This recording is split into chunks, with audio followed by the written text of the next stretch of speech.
There is a silence, a kind of silence that doesn't ask for answers. It just island. You sit by the fire, maybe alone, maybe with a memory.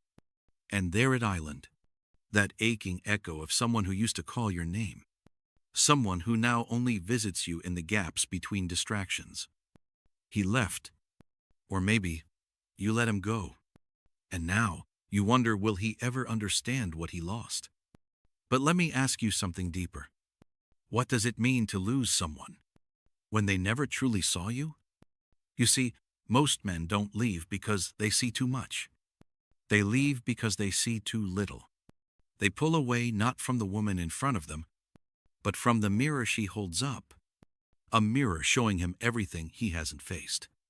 And that's the part he'll run from.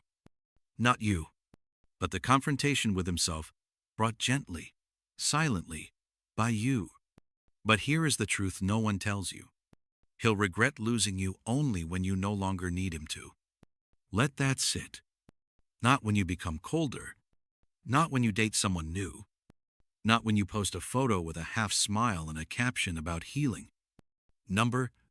He'll feel it when your soul lets go. When the cord between you, subtle, unseen, yet real, falls softly to the floor. Without anger, without noise. You see, there is a secret current beneath all relationships.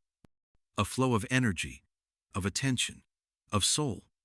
And for many women, that current keeps running long after the man has walked away. Not out of weakness, but out of depth, out of care, out of the sacred way the feminine holds space.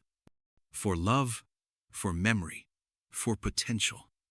But there comes a time, a quiet hour, when something inside you says, enough.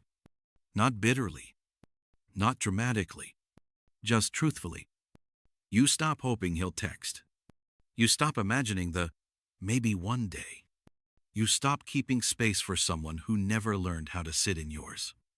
And in that moment, not before, not after, his regret begins. Because here's the paradox. He couldn't meet you fully when you offered yourself. But now he begins to feel the absence of what he never knew how to name. Not your body, not your words, but your presence.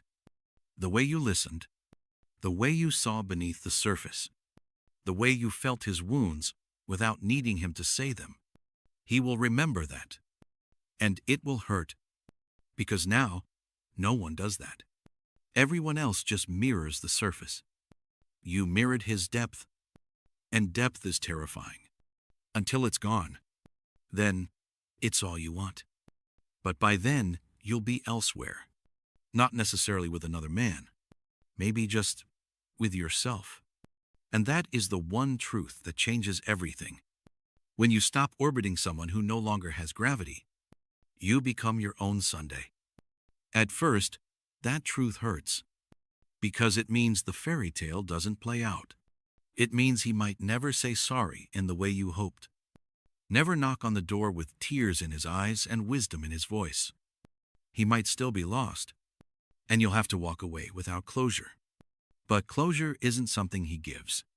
It's something you discover. In the pause between needing and releasing. So what now? You sit with yourself. You breathe in the spaces he used to fill. You feel the ache, not as a wound, but as proof that you have loved. And then, slowly, your hands begin to build something new. Not a wall. A home. Not for him. For you. You plant flowers he never cared to see. You write thoughts he never asked to hear. You laugh, not because it's over, but because you survived it.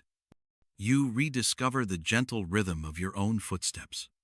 You remember that you were always enough, not in spite of your depth, but because of it. There is a stillness in maturity, a kind of quiet confidence that doesn't beg for understanding. It simply knows. And as you age not just in years, but in soul, you begin to see the beauty of things not working out. You begin to see that sometimes losing him was actually finding you. And when that truth settles into your bones, you stop looking back. You stop checking if he saw your story. You stop hoping the universe has a reunion planned. Instead, you sit by the fire. Maybe alone, maybe not. And you sip tea like it's a sacred ceremony. You cry, sometimes. But it's a clean cry. Not for him. For the version of you who waited too long. And maybe, just maybe, he's sitting somewhere too. Watching your life from afar. Feeling the echo of your presence. In the silence of his own. And it won't be a lightning bolt. It'll be a slow realization. A missing that doesn't have a name. A recognition that something rare, something soft and fierce and whole, walked away quietly.